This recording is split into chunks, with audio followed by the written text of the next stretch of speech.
Hola, ok, tal como les escribí vía correo electrónico, aquí está la clase de regresión logística, que en modo de recuperar un poco las clases que hemos perdido, bueno, yo decidí grabar este video.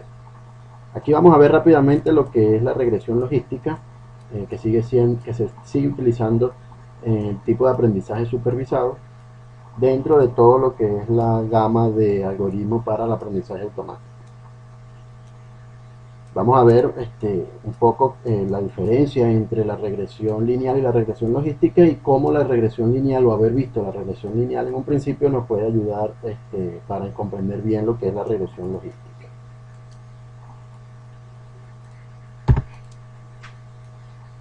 Ok, lo importante o lo más sobresaliente acerca del uso de la regresión logística es eh, que es un tipo de función que se utiliza para problemas de clasificación. Recordemos que con la regresión lineal nosotros lo que podíamos hacer era predicciones, o mejor dicho, lo que hacíamos o lo utilizábamos para predicciones, mientras que en el caso de la regresión logística lo vamos a usar para problemas de clasificación.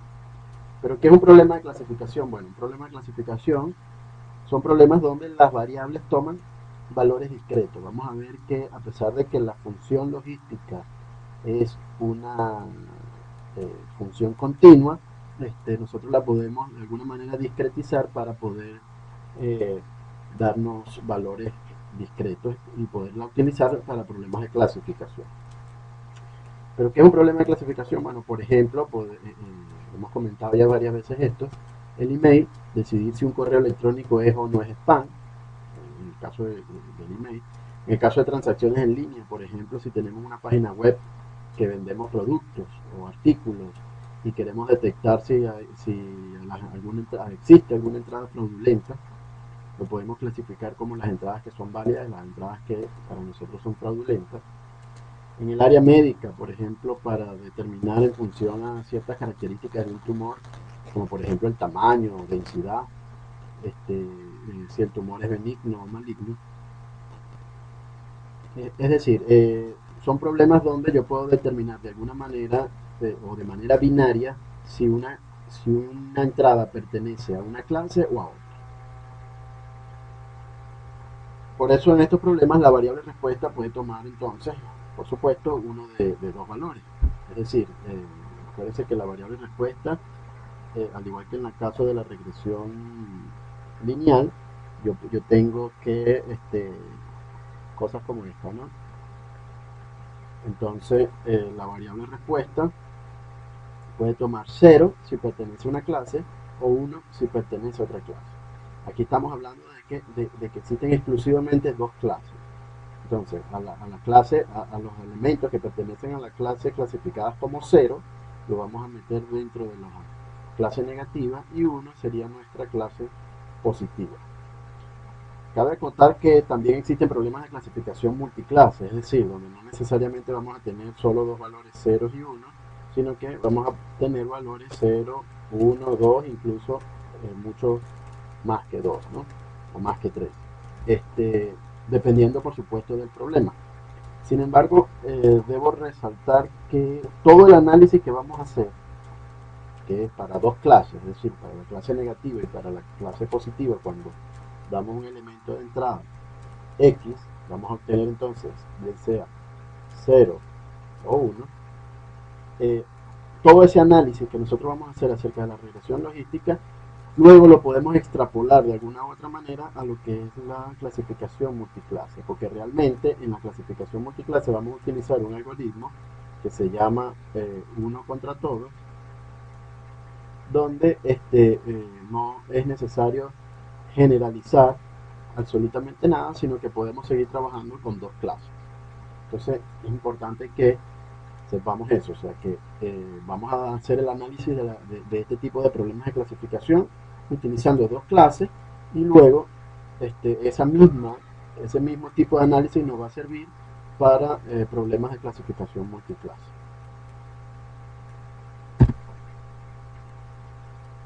Entonces, en problemas de clasificación ¿Por qué la regresión lineal no es una opción adecuada? Bueno, matemáticamente son muchas, o son varias, ¿no? Pero dentro del aprendizaje automático quizás la más importante es que es muy sensible a datos dispersos. Es decir, eh, eh, los parámetros TITA, cuando estamos haciendo resolviendo el problema de optimización o minimizando la función de costo, pueden variar mucho cuando en la fase de entrenamiento yo tengo valores aislados, valores dispersos.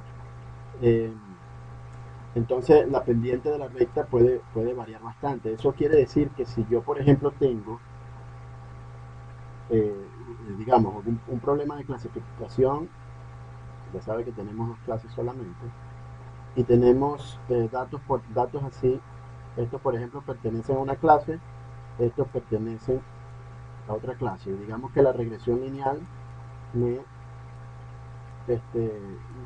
tiene una pendiente como esta, por ejemplo. ¿Sí? Entonces vemos que ciertamente la regresión lineal me está funcionando para colocar elementos en dos clases diferentes, uno los que están por acá arriba y otro los que están por acá abajo. Pero resulta ser que si yo tengo un elemento aislado, por ejemplo por aquí, entonces esa pendiente de esa recta ya no va a ser exactamente la misma, sino que va a ir haciendo cosas como esta. Y esos datos, eh, esos datos que están cerca de la pendiente, entonces quedan, pudieran quedar, de acuerdo a los extremos, pudieran quedar por arriba o por abajo. Es decir, estos datos que están muy cercanos a la pendiente pudieran sobrepasarse de clase si tenemos datos dispersos, es lo que quiero dar a entender con esto. Entonces esa es una de las posibles causas este, eh, de por qué la regresión lineal no es una buena opción, ¿no? Otra cosa es que no siempre la regresión lineal nos va a dar valores ceros entre ceros y unos o 0 y 1. Incluso si eh, si todos los ejemplos de entrenamiento están dentro o tienen como en su variable y, pues en su variable de salida tiene unos o ceros.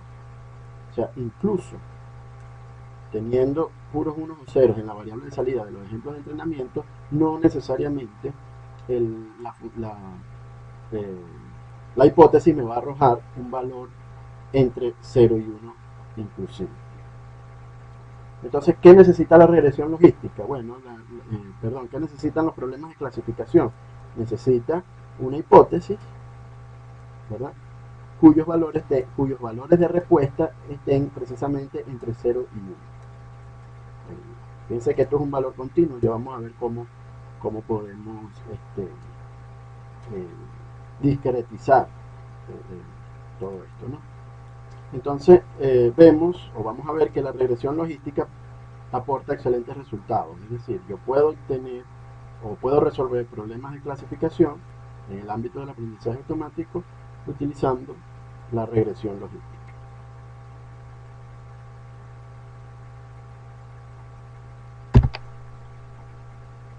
Ok, entonces el modelo de regresión logística, ¿cómo lo podemos ir definiendo? Esto lo vamos a definir poco a poco porque tiene varias fases para poderlo utilizar en el algoritmo del descenso del gradiente. No se puede utilizar de manera directa debido a que bueno, es una función que es no lineal y entonces al ser una función no lineal, el algoritmo del descenso del gradiente puede caer en las soluciones eh, locales, es decir, óptimos locales y no necesariamente óptimos globales. Pero ya vamos a hablar de eso un poquito más adelante. Entonces, recordemos, en el caso de la regresión lineal teníamos la hipótesis h tita de x igual a tita transpuesta por x. Recuerden que tita transpuesta es un vector columna, perdón, recuerden que tita es un vector columna que tiene todos los tita posibles, ¿no? Tita 0, tita 1, hasta tita n, donde n era la cantidad de variables o características del problema, ¿no? Y x era, esto era tita, y x era un vector o una matriz, ¿sí?, que tenía todos los elementos, todas las variables características del problema, ¿no? Todas las variables características del problema.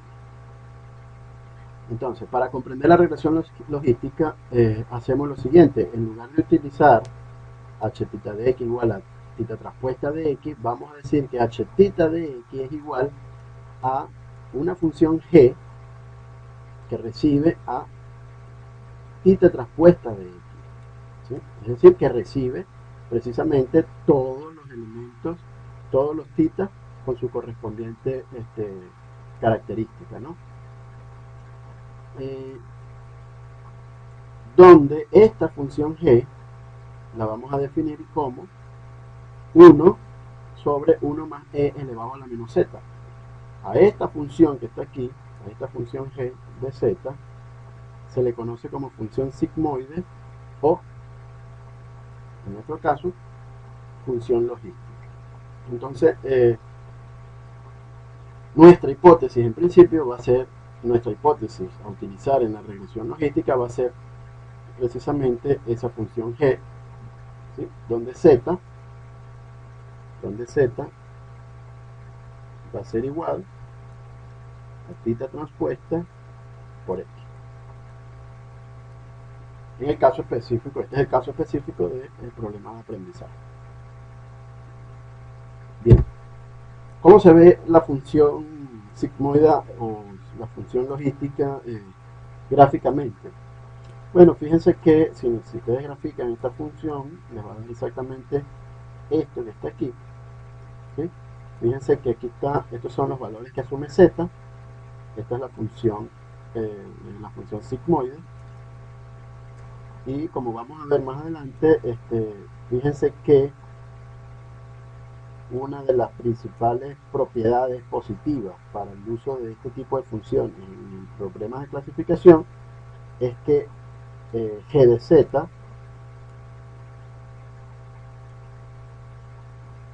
es mayor o igual a 0.5 cuando z es mayor que 0, y g de z es menor que 0.5 cuando z es menor que 0. Esa propiedad, como vamos a ver ahorita, es bien importante porque esa es precisamente la que nos va a permitir, y creo que algunos de ustedes, si no todos, ya están viendo cómo se va a proyectar esta función, es la que nos va a permitir poder discretizar el valor para poderlo llevar a resultados de dos clases, es decir, de 1 o de 0.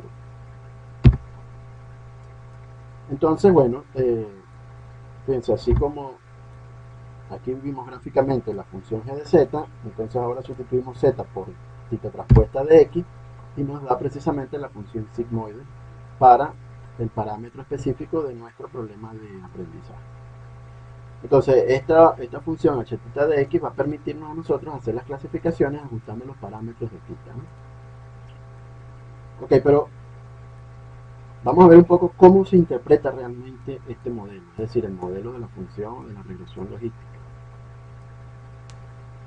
Bueno, lo primero es que sabemos ya, o tenemos de entrada, que h tita de x nos dará un valor entre 0 y 1. ¿Sí? Eso lo dice la función precisamente, geométricamente lo podemos ver aquí, ¿sí?, que nos va a dar valores entre 0 y 1. Y como nos da valores entre 0 y 1, vamos a decir que h tita de x es la probabilidad estimada de que y sea igual a 1 dada una entrada de x. Fíjense que como h tita de x no nos va a dar exactamente el valor discreto 0, 1, sino que nos va a dar un valor entre 0 y 1, entonces vamos a decir que h tita de x es la probabilidad estimada de que y sea igual a 1 dada una entrada x. Vamos a ver un ejemplo. Suponga que tenemos un problema de clasificación de tumores cuya única variable de entrada, es decir, cuya única característica X, ¿verdad?, es el tamaño del tumor. Esta es nuestra única característica X. Es decir, es la entrada, ¿no? Y tenemos que Y igual 0 significa que el tumor es benigno y que Y igual 1 significa que el tumor es maligno. Entonces, fíjense, tenemos, recuerden que esta X0 es igual a 1, ¿sí? Eso lo vimos cuando vimos el modelo de regresión lineal. Esta es X1 es nuestra única característica y este es el vector que tiene el tamaño del tumor. Entonces, supongamos que para una entrada particular X, la hipótesis retornó un valor de 0.7, es decir, siguiendo el ejemplo, supongamos que h θ de 0 nos devolvió 0.7, que está por supuesto entre 0 y 1, ¿no? Es decir, le dimos un valor concreto para X, que sería el tamaño de un tumor, y el algoritmo nos está devolviendo como resultado 0.7. Es decir, que para ese valor de X, el resultado de la función es 0.7. Entonces, la forma de interpretar esa salida de acuerdo al problema específico es, la hipótesis nos dice que para un paciente con tamaño de tumor X, la probabilidad de que Y sea igual a 1 es de 0.7. Entonces, fíjense que estamos ya combinando, o mejor dicho, estamos ya interpretando en términos de probabilidades el problema, ¿no? Fíjense que esto podríamos decir que existe 70% de posibilidad de que el tumor sea maligno, ¿sí? Si lo queremos ver en términos de posibilidad, ¿no? Entonces, ese sería el resultado de la función de regresión logística. Por tanto, en términos probabilísticos, la hipótesis se interpreta de la siguiente manera: h θ de X es igual a la probabilidad de que Y sea igual a 1 dado X con parámetros θ, ¿sí? Entonces, esto proporciona la estimación de probabilidad de que Y sea igual a 1, pero sabemos que en problemas de clasificación tenemos dos valores, es decir, Y igual 1 y Y igual 0, pero también sabemos que la probabilidad de que Y sea igual a 0, porque tenemos solo dos valores, ¿no? La probabilidad de que Y sea igual a 0 más la probabilidad de que Y sea igual a 1 tiene que ser exactamente 1. Entonces, para calcular la probabilidad de que el tumor sea benigno, lo que hacemos es a 1 le quitamos la probabilidad de que el tumor sea maligno. En el caso del ejemplo, ¿verdad? En el caso del ejemplo sería 1 menos 0.7, que sería 0.3. Eso quiere decir que con 30% de posibilidad el tumor es benigno, pero 70%, existe 70% de posibilidad de que el tumor sea maligno. Por lo tanto, el algoritmo que debe concluir que Y es igual a 1. Es decir, el algoritmo debe concluir de acuerdo a la estimación de probabilidad de que ese tumor es maligno.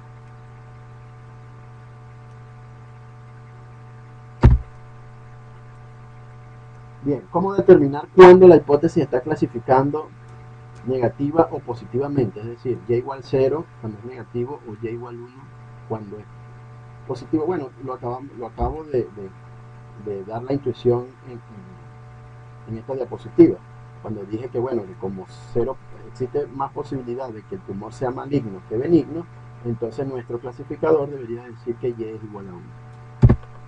Eso es lo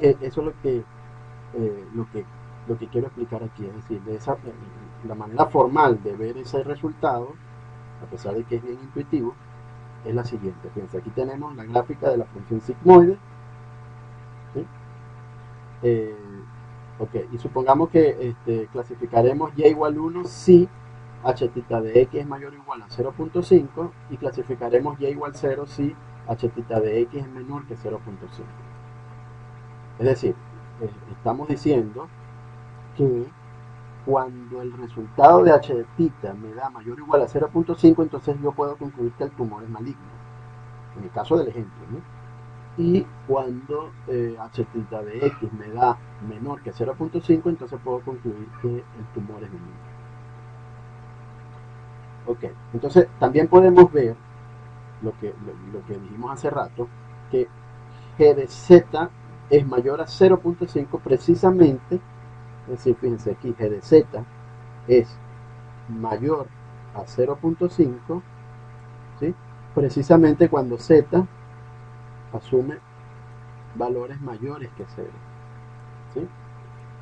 Y que g de z es menor que 0.5 precisamente cuando z asume valores menores que 0. Esto nos permite concluir también que como h de θ de x es igual a g, me falta un paréntesis, g de θ transpuesta de x, podemos asumir entonces que vamos a clasificar como y igual 1 cuando θ transpuesta de x es mayor o igual que 0, porque fíjense que aquí estamos sustituyendo a z, esto sustituye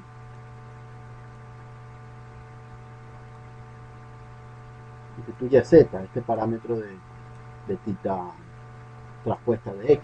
Entonces, dado que cuando z mayor o igual que 0 es que g de z me da mayor o igual que 0.5, entonces podemos concluir que si sustituimos a z por θ transpuesta de x, entonces cuando θ transpuesta de x es mayor o igual que 0, vamos a clasificarlo como 1, y cuando θ transpuesta de x es menor que 0, lo vamos a clasificar como 0. Es decir, que θ transpuesta va a asumir valores mayores o iguales que 0, entonces g de θ transpuesta me va a dar un valor mayor o igual que 0.5. Y cuando θ transpuesta de x asume valores menores que 0, entonces g de θ transpuesta de x me da valores menores que 0.5. Entonces estamos diciendo que vamos a clasificar 1 cuando ese valor de θ transpuesta de g de θ transpuesta de x me dé mayor que 0.5, y vamos a clasificar como 0 cuando el valor de g de θ transpuesta de x me dé menor que 0.5. Entonces ya aquí puedo introducir el parámetro θ transpuesta de x en la función sigmoide. Fíjense que aquí este z que está aquí se sustituiría por θ transpuesta de x. Entonces, como θ transpuesta de x sabemos que es θ0 x0 más θ1 x1 más θ2 x2, entonces podemos decir que h de x es igual a g de θ0 x0 más θ1 x1 más θ2 x2. Es decir, estamos cambiando a g de θ transpuesta de x, que era el que teníamos atrás, por g de toda esta expresión lineal, dado que precisamente esa expresión lineal es igual a θ transpuesta de x.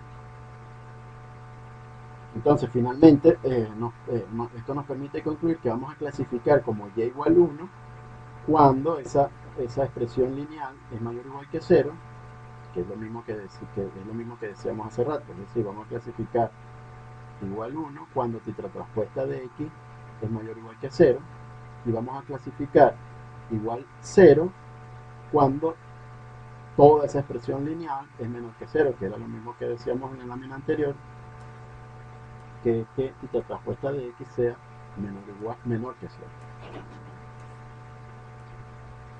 Ahora, ¿para qué todo este análisis? Bueno, ya vamos a ver. Función de costo. Vamos a ver la función de costo.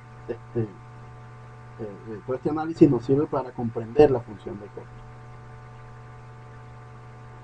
Ok, al igual que para el caso de los problemas de regresión, perdón, de los problemas de predicción con la regresión lineal, en los problemas de clasificación con la regresión logística, lo que buscamos es siempre minimizar.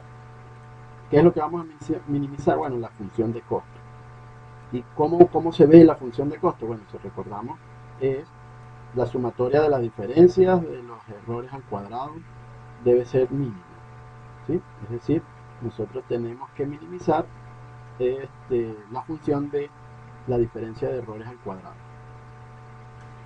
Solo que a diferencia de la regresión lineal, h tita de x superíndice y es igual a la función a la función g que nosotros terminamos viendo en la diapositiva pasada, ¿sí?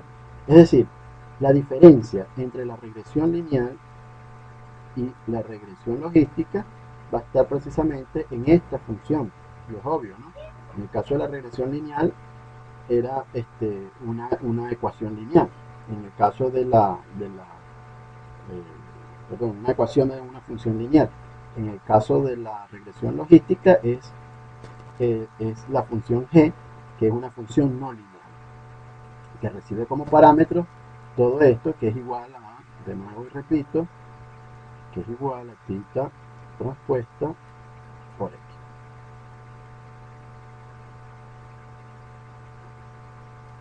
Bueno, donde g de z ya sabemos que es igual a 1 sobre 1 más e elevado a la menos z.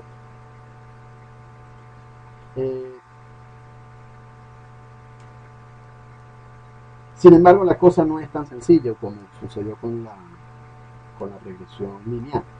¿Por qué? Porque la no linealidad de g, fíjense que esto es una función no lineal, la no linealidad de g introduce un problema para el descenso del gradiente.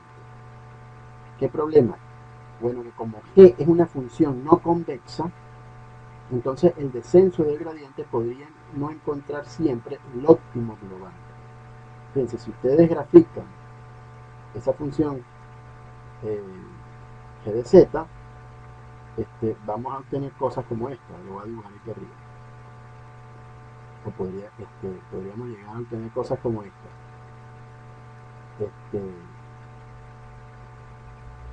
O sea, algo así, ¿no? La gráfica de eso. Entonces, fíjense, si el descenso de gradiente parte, por ejemplo, desde aquí, entonces él se va a quedar con este óptimo, que no es un óptimo global, sino que es un óptimo local. En este caso, el óptimo global sería este, ¿no? Que sería el mínimo. Óptimo global. Y este sería un óptimo local. Fíjense que si parte de aquí, entonces va a tener otro óptimo, que no va a ser siempre el óptimo global. Entonces, ese problema lo trae, por supuesto, la no linealidad de la función g.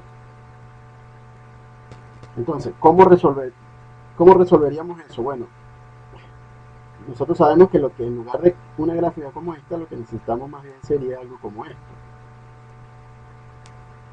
¿sí? Donde empiece a trabajar el algoritmo de descenso de gradiente, nos asegure que siempre nos va a conseguir el óptimo global, ¿sí? Entonces, para ello se utiliza una transformación de g que la vamos a ver aquí. Fíjense, como necesitamos una función convexa, es decir, que j de tita, que es la función que queremos minimizar, que es igual a la misma de siempre, 1 sobre 2m por la sumatoria de igual a 1 hasta m de h de tita de x menos y al cuadrado, debe ser tal que el descenso del gradiente consiga el óptimo global, así como sucedía con la regresión lineal, ¿sí? Cosa que no sucede, como acabamos de ver, en la regresión logística gracias a la no linealidad de la función g. Entonces, vamos a ver cómo se podría conseguir esa función convexa, ¿no? Esta función se consigue expresando a j tita de la siguiente manera, ¿no? J tita, vamos a cambiar todo lo que es h tita de x menos y por una nueva función que vamos a llamar costo, ¿sí? Fíjense que aquí estoy cambiando todo lo que está dentro del paréntesis y estoy pasando el 1 medio para dentro de la sumatoria, ¿no? Entonces, decimos que la función de costo es igual a 1 medio, porque pasé el 1 medio este que está aquí, lo pasé para dentro de la sumatoria de de h de θ de x menos y al cuadrado. Es decir, que son es la parte de la sumatoria de los errores al cuadrado, de la dispersión al cuadrado. Simplemente estamos, es para simplificar un poco el análisis, ¿no? Estamos agregando esta función, como he dicho, estamos reescribiendo esta función. Entonces, para generalizar vamos a eliminar momentáneamente los superíndices y de x y de y, es decir, para verlo de una manera general, ¿no? Parece que eso que es cuando yo digo x elevado a la y, estoy hablando del 10º ejemplo de entrenamiento, ¿no? Entonces aquí lo vamos a hacer pues de manera general para todos los posibles ejemplos de entrenamiento, por lo tanto no le ponemos ese superíndice. Entonces debemos obtener una transformación de costos convexa y que capture el proceso de clasificación. Es decir, además de que esa función tiene que ser convexa, debe necesariamente capturar el proceso de clasificación y igual 0 y y igual 1. Y es de manera correcta, ¿no? Por supuesto. Entonces, esta función viene dada por la siguiente. Vamos a decir que costo de h θ de x, y es igual a menos el logaritmo de h θ de x cuando y es igual a 1 y a menos el logaritmo de 1 menos h θ de x cuando y es igual a 0. Esto me asegura una función convexa para costo. Por lo tanto, también estaríamos asegurando que el algoritmo del descenso del gradiente consigue el óptimo global. Entonces, y para verla de una manera más simple, ya que sabemos que y es igual a 0 o exclusivamente y es igual a 1, entonces la función de costo me puede quedar de una manera simplificada, es decir, para simplificar esta versión de la función de costo la podemos ver de la siguiente manera: menos y por el logaritmo de h θ de x menos 1 menos y por el logaritmo de 1 menos h θ de x. Fíjense que sin hacer mucho análisis matemático nos damos cuenta que esta función, que todo esto que está aquí, es exactamente igual a esto que está aquí. ¿Por qué? Porque si sabemos que y es igual a 0 o y es igual a 1, fíjense, vamos a ver, cuando y es igual a 1, entonces aquí sustituyo y por 1, me va a quedar menos logaritmo de h θ de x. Y aquí va a quedar esto multiplicando por 0, por lo tanto me quedaría solo la parte que necesito para cuando y es igual a 1. Y cuando y es igual a 0, entonces me va a quedar 1 menos 0 aquí queda 0, por esto sigue dando 0, 1 menos 0 aquí me queda 1, por lo que me va a quedar solo la parte que necesito para cuando y es igual a 0. Entonces esta función de costo, que termina siendo una función convexa, también captura todo el proceso de clasificación para cuando y debe ser igual a 0 y cuando y debe ser igual a 1. Por lo tanto, la función de costo j de θ va a ser igual a 1 sobre m por la sumatoria de igual 1 hasta m de esa función de costo, que de acuerdo al análisis que acabamos de hacer allá atrás va a ser exactamente igual a todo esto que está aquí. Fíjense que esta va a ser realmente la función de costo que nosotros vamos a minimizar con el descenso del gradiente. ¿Sí? Fíjense que este signo positivo aquí y el signo positivo aquí es porque saqué el signo negativo para toda la expresión para tener de una manera más clara la función de costo. Bien, entonces, bueno, ya con eso tenemos la función de costo que gracias al problema de G, al problema que introduce G por la no linealidad que me daba función no convexa o cóncava, eh, obtenemos, luego de la transformación usando logaritmos, obtenemos una función como la que necesitamos, que tiene que ser convexa y que captura todo el proceso de clasificación binaria, es decir, clasificación de cuando y debe ser igual a 0 y clasificación cuando y debe ser igual a 1. Ahora, ¿cómo se ve el descenso de gradiente para esa función? Y aquí viene algo bastante curioso. Digo curioso, pero se puede demostrar fácilmente matemáticamente. Fíjense, tenemos la función de costo, j de tita, ¿sí? Que es todo lo que nosotros acabamos de calcular ahorita en las diapositivas pasadas, ¿no? Exactamente esto.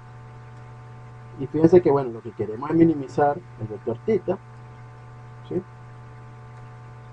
Cuando él es parámetro de la función de costo. Y este es el algoritmo de siempre del descenso de gradiente, ¿no?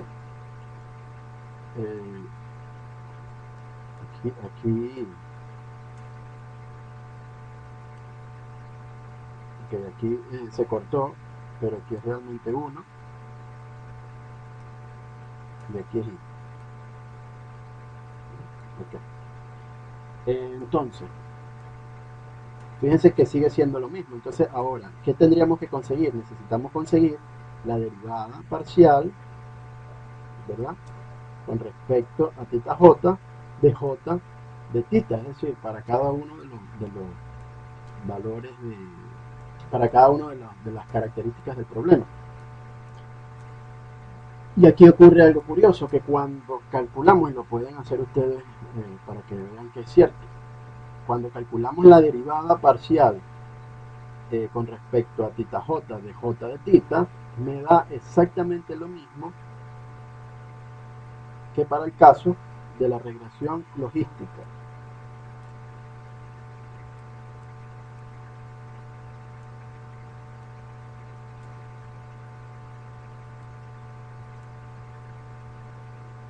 Da exactamente lo mismo que para el caso de la regresión logística. Entonces tenemos que la derivada parcial, es decir, que todo este término que está aquí, ¿sí?, en el descenso del gradiente lo vamos a sustituir por esto que está aquí, que matemáticamente queda exactamente igual y se puede demostrar a el problema de regresión lineal. Entonces, la única diferencia entonces entre el descenso del gradiente para minimizar la función de costo del problema de la regresión lineal, cuando estamos usando regresión lineal, es que h de tita de x es igual a la expresión no lineal que tenemos aquí. Entonces, nótese que este detalle es bien importante, ¿no?, porque podríamos haber concluido directamente sin hacer el análisis de esta función, podríamos haber concluido directamente que el descenso del gradiente utiliza esta función que está acá, o esta término de la derivada parcial, pero no podíamos hacerlo directamente utilizando la función h de tita de x en la versión original, porque la derivada entonces nos iba a dar diferente. Para que nos dé esta derivada, por supuesto, tenemos que tener que j de tita es toda esta función que está aquí. Y eso se puede demostrar matemáticamente. De hecho, si recuerdan de las derivadas, bueno, lo pueden hacer sin mucho detalle, sin mucho problema. Entonces, en definitiva, esa es nuestra versión del descenso del gradiente para el caso de la regresión lógica. Bien.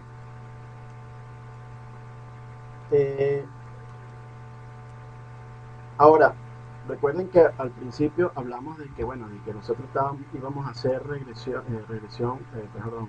íbamos a trabajar problemas de clasificación de binarios, es decir, problemas de clasificación donde donde el resultado puede estar en una o en otra clase, es decir, puede ser y igual 0 o puede ser y igual 1. Pero no todos los problemas clasificación son binarios. También existen problemas de clasificación multiclase. Pero también recuerden que les dije que todo el análisis que hicimos lo íbamos a dejar intacto para el caso de clasificación multiclase. Y vamos a tener un problema de clasificación multiclase cuando las variables o las clases involucradas son necesariamente más de 2. Es decir, 0, 1, 2 o 3 o n clases. Por ejemplo, si queremos desarrollar un algoritmo de aprendizaje automático para el etiquetado de correos electrónicos, es decir, que me envíe los correos electrónicos a diferentes carpetas dependiendo de la procedencia, si es del grupo de trabajo, si es de mis amigos, si es de la familia o si es relacionado con el hobby, ¿no? No solamente esto podría estar relacionado con las direcciones, sino también con lo que está dentro del mensaje, ¿no? Entonces, si solamente queremos hacer clasificación para trabajo, amigos, familia y hobby, entonces vamos a tener un problema de clasificación de 4 clases, ¿sí? Y a esto es que se le llama problemas de clasificación multiclase. Ahora, para que nuestro análisis acerca de los problemas de clasificación binaria y todo lo que dijimos acerca de la regresión logística funcione, entonces vamos a utilizar un algoritmo o sea, funcione también para los problemas de clasificación multiclase, vamos a utilizar un algoritmo que se llama uno contra todos, ¿sí? Y ya vamos a ver de qué se trata. El algoritmo de uno contra todos está relacionado con lo siguiente. Fíjense, aquí tengo dos gráficos, uno donde tengo una clasificación binaria y otro donde tengo una clasificación multiclase. ¿Por qué multiclase? Bueno, porque vemos que tengo una, dos y tres clases y aquí tengo una y dos clases. Entonces, fíjense, la regresión logística, por ejemplo, podría decirnos que todo lo que esté para acá pertenece a la clase 1 y todo lo que esté para acá pertenece a la clase 2, o cuando y igual 0 o cuando y igual 1, ¿no? Y fíjense que aquí tenemos tres clases. Entonces, ¿de qué se trata el algoritmo de clasificación ¿de qué se trata el algoritmo de unos contra todos?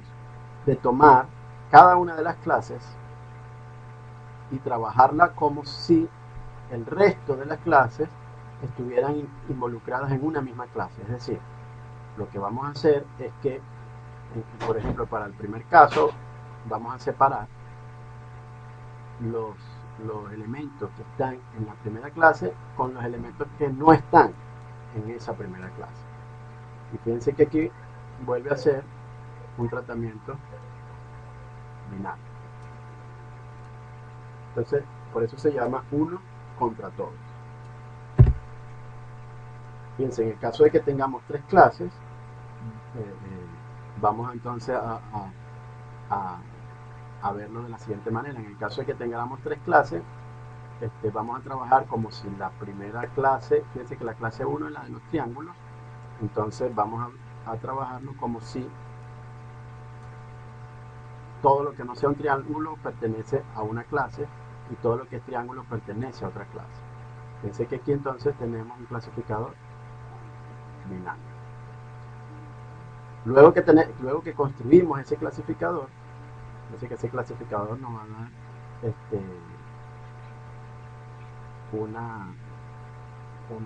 va a tener su hipótesis. Luego que construimos ese clasificador, trabajamos con la segunda clase. Fíjense que en este caso es la de los cuadritos.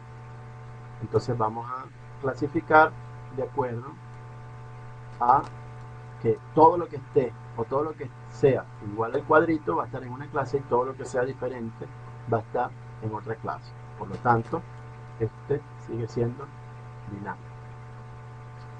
Y por último hacemos lo mismo con la clase 3, ¿sí? Es decir, todo lo que sea una X está en una clase y todo lo que no sea X va a estar exactamente en otra clase. Entonces, de nuevo, tenemos un problema de clasificación binario. Ahora, para un X dado, ¿cómo sabemos en cuál va a ser su valor? Ya vamos a ver. Entonces fíjense,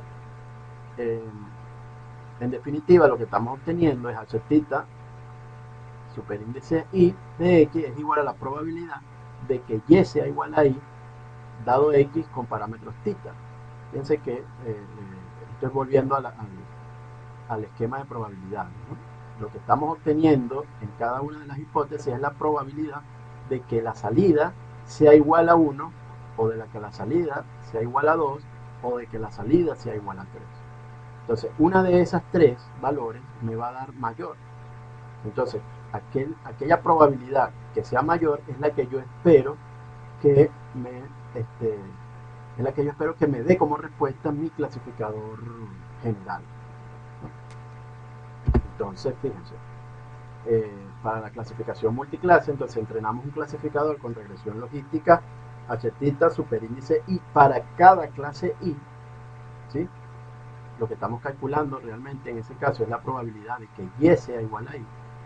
Y cuando vayamos a hacer la clasificación, bueno, para una nueva entrada x, vamos a escoger el valor mayor, el máximo, y tal que h tita de i de x. Es decir, vamos a escoger el que me dé la mayor probabilidad. ¿Sí? Lo que significa que la respuesta del clasificador h tita de x será igual a aquella h tita superíndice i de x que nos da la mayor probabilidad. Por ejemplo, si tenemos tres clases y nos dice, por ejemplo, la clase 1, tenemos la clase 1, digamos igual 0, la clase 2 igual 1 y la clase 3 igual 2. ¿Sí? Y supongamos que para un x dado,